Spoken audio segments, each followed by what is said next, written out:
Hello friends, I am Dolly and I will study you and आज हम exercise questions देखेंगे class 7 NCERT chapter number 5 acid base and salt के। आज हम exercise questions देखेंगे। सो start करते हैं। State difference between acid and base. So क्या डिफरेंस होता है एसिड और बेस के अंदर? सबसे पहला क्वेश्चन है, बड़ा इजी क्वेश्चन है, हमने स्टार्टिंग से ही पढ़ते आ रहे हैं एसिड और बेस के बारे में।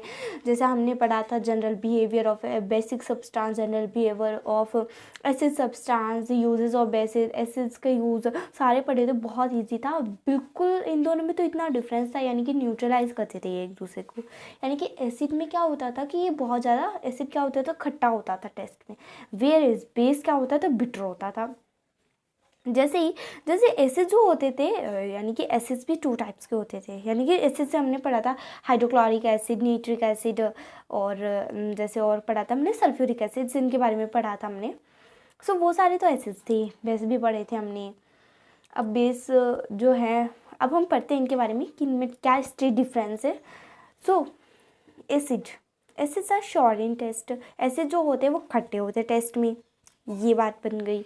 Base are bitter in taste. Base क्या होते हैं, कड़वे होते हैं टेस्ट में। एसिड ब्लू लिटमस से रेड कलर में चेंज होते हैं, तो बेस रेड लिटमस से ब्लू लिटमस से चेंज होते हैं। इसमें एग्जांपल हाइड्रोक्लोरिक एसिड तो सोडियम हाइड्रोक्साइड। बड़ा इजी क्वेश्चन है। सेकंड क्वेश्चन देखते हैं अब हमारा। Ammonia is found in many household. जो एमोनिया जो है हमने देखा कि बहुत सारे हाउस होल्ड प्रोडक्ट्स में जैसे पाया जाता है, जैसे विंडो क्लीनर्स में। It turns red litmus blue. तो अगर रेड लिटमस ब्लू टर्न हो रहा है तो वो तो बेस हो गया ना। What is its nature? So हमने बड़ा इजी था। देखो गाइस, देखो हमने अभी पढ़ा है कि बेस टर्न होता है रेड लिटमस से किसमें, ब्लू लिटमस में। और यहाँ पे क्या बोला हुआ है कि वो किस में चेंज होता है, रेड लिटमस टू ब्लू। तो सीधी सी बात बनती है कि ये क्या है, बेस है। तो ammonia has basic nature. Okay, अब हम नेक्स्ट देखते हैं। सो देखिए क्वेश्चन नंबर 3 देखते हैं। Name the swords from which litmus solution is obtained. एक ऐसे सॉर्स का नाम लिखना है हमारे को जिससे लिटमस सॉल्यूशन जो है वो ऑब्टेन्ड होता है। What is the use of this solution, और उस सॉल्यूशन का यूज क्या होता है। Litmus solution is extracted from lichens. It is used to determine when the given solution is acidic or basic। यानी कि लिटमस सॉल्यूशन जो होता है वो एक्सट्रैक्टेड करता है लिकेन से, जैसे कि यूज़ किया जाता है टू डिटरमाइन करने के लिए गिवन सॉल्यूशंस को, एसिडिक को और बेसिक को इत्यादि। Is the distilled water acidic, base और न्यूट्रल। यानी कि जो डिस्टिल्ड वाटर जो होता है वो बेसिक होता है, एसिड होता है, न्यूट्रल होता है। किस प्रकार का होता है, how would you verify it? हम इसको किस प्रकार से वेरीफाई कर सकते हैं।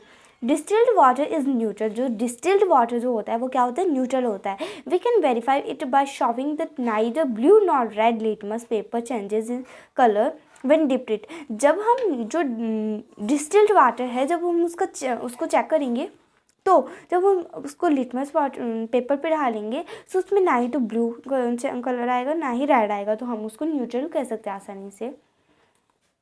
Describe the process of neutralisation with the help of an example. हमारे को डिस्क्राइब करना है न्यूट्रलाइजेशन प्रोसेस को किस प्रकार से, एग्जाम्पल के तौर पे। The reaction between an acid and base is known as the neutralisation. जैसा कि मैंने बताया था आपको कि जो एसिड और बेस कि जो रिएक्शन होती है उसको क्या कहते हैं, न्यूट्रलाइजेशन कहते हैं। Salt and water are produce in this process. और जो सॉल्ट और जो पानी जो होते हैं वो दोनों ही इसी प्रोसेस में प्रोड्यूस्ड होते हैं with the evolution of heat. किससे इवोल्यूशन से, हीट की इवोल्यूशन से। Antacid like milk. एंटासिड जो होती है वो किस प्रकार की होती है, मिल्क की, जैसे मैग्नीज या बेकिंग सोडा इत्यादि।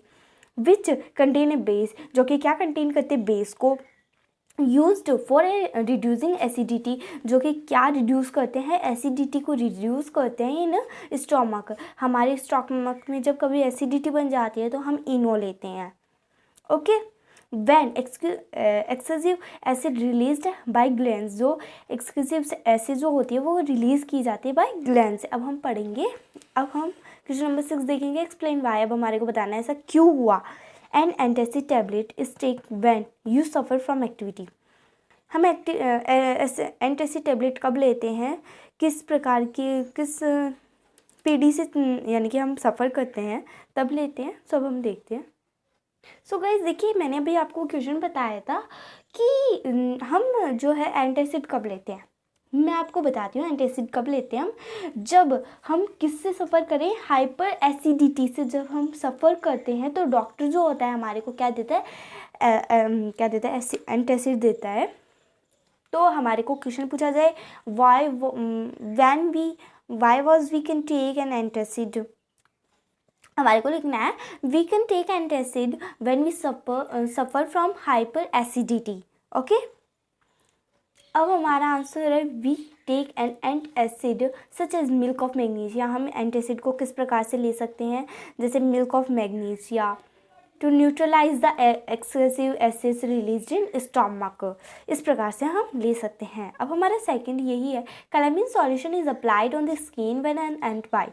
कैलामीन सॉल्यूशन जो होता है, यानी कि मान लीजिए मैं आपको बताती हूँ, यानी कि अगर यहाँ पे हमारे को मान लीजिए यहाँ पे कहीं पे हमारे को जो एंट जो है वो अगर हमारे को बाइट करती है तो हम वहाँ पे कैलामीन सॉल्यूशन लगाते हैं। ऐसा क्यों पूछा है इसमें, तो ant insect and acid liquid into the skin and on bites which cause inflammation into the skin. The effect of the acid can be neutralized by rubbing calamine solution which contains zinc carbonate, which is very weak base and causes no harm to the skin. Ant insect जो है यानी कि वो acid liquid को contain करती है हमारी skin पे जब वो बाइट करती है। यानी कि एंट में क्या पाया जाता है, एसिड लिक्विड पाया जाता है। जब वो यानी कि हमारे को बाइट करेगी तो वो एंटासिड किस में हो जाएगा, हमारे स्किन में, यानी कि बाइट करेगी तो उसको स्किन में रह जाता है।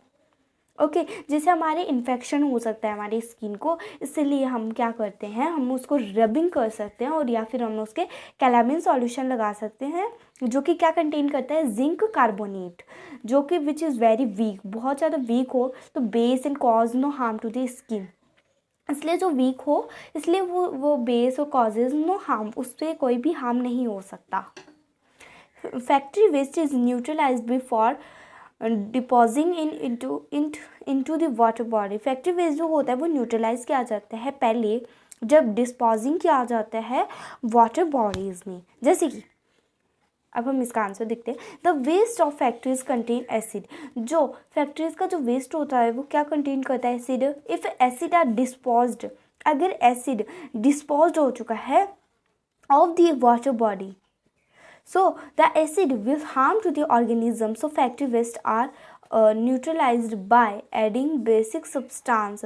तो जो फैक्ट्री वेस्ट जो होता है वो कंटेन करता है एसिड को, क्योंकि एसिड जो होता है वो डिस्पोज्ड करता है हमारी वाटर बॉडी को, इसलिए एसिड हमारे को हार्म ना पहुंचाए किसी ऑर्गेनिज्म को, क्योंकि पानी में तो बहुत प्रकार के ऑर्गेनिज्म रहते हैं ना, इसीलिए वो जो एसिड जो है वो हमारे को हार्म ना पहुंचाए यानी कि जीव जंतुओं को। सो फैक्ट्री वेस्ट जो होते हैं वो उसमें न्यूट्रलाइज करते हैं, क्या ऐड करते हैं उसमें, बेसिक सॉल्यूशन ऐड कर देते हैं यानी basic substance. Three liquids are अब हमारा क्वेश्चन नंबर 7 है, three liquids are given to you. हमारे को 3 प्रकार के लिक्विड्स दिए हुए हैं। वन इज़ हाइड्रोक्लोरिक एसिड, पहला हाइड्रोक्लोरिक एसिड है, अनदर इज सोडियम हाइड्रोक्साइड और थर्ड है sugar solution. How will you identify them, हम इसे किस प्रकार से आइडेंटिफाई कर सकते हैं। So you have only turmeric indicator, और आपके पास सिर्फ और सिर्फ टर्मेरिक इंडिकेटर है। तो देखिए substance effect on turmeric indicator, यानी कि सब्सटेंशियल पदार्थ पे किस प्रकार का टर्मेरिक इफेक्ट होता है। जैसे फर्स्ट हाइड्रोक्लोरिक एसिड तो किस में चेंज होएगा, येलो टू ब्लू में चेंज होगा, यानी येलो जब उसमें डालेंगे तो ये येलो से ब्लू में चेंज होएगा। Okay, sodium hydroxide yellow to red होएगा और शुगर सॉल्यूशन में कोई चेंज नहीं होगा। सो ये था हमारा क्वेश्चन नंबर 7। अब हम देखते हैं क्वेश्चन अगला। सो क्वेश्चन नंबर 8 है, blue litmus paper is dipped in a solution. जब हम ब्लू लिटमस पेपर को डिप करेंगे सॉल्यूशन में सो वो रिमेन करेगा blue.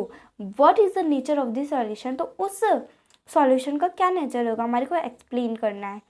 It can be base as base, यानी कि वो अगर बेस से बेस में है चेंज होएगा तो कलर जो है लिटमस पेपर टू ब्लू, तो लिटमस पेपर का कलर ब्लू में होएगा। As the colour of blue litmus paper is not affected the solution must be basic. अगर लिटमस पेपर का कोई भी इफेक्ट नहीं होता है सॉल्यूशन पे तो वो क्या कहलाएगा, बेसिक। इफ दी, अब second point, if the solution is neutral, अगर सॉल्यूशन न्यूट्रल होगा तो कलर जो है लिटमस का वो भी चेंज नहीं होएगा। ये 2 टाइप्स हैं। सो अब हमारा चैप्टर नंबर 5 जो है वो ख़त्म हो चुका है, acid base and salt, and we will meet in our next video with our next chapter. Video कैसी लगी? वीडियो अच्छी लगी तो वीडियो को लाइक कीजिए, चैनल को सब्सक्राइब कीजिए, वीडियो को शेयर कीजिए। So will meet to our next video. Till then thank you and take care.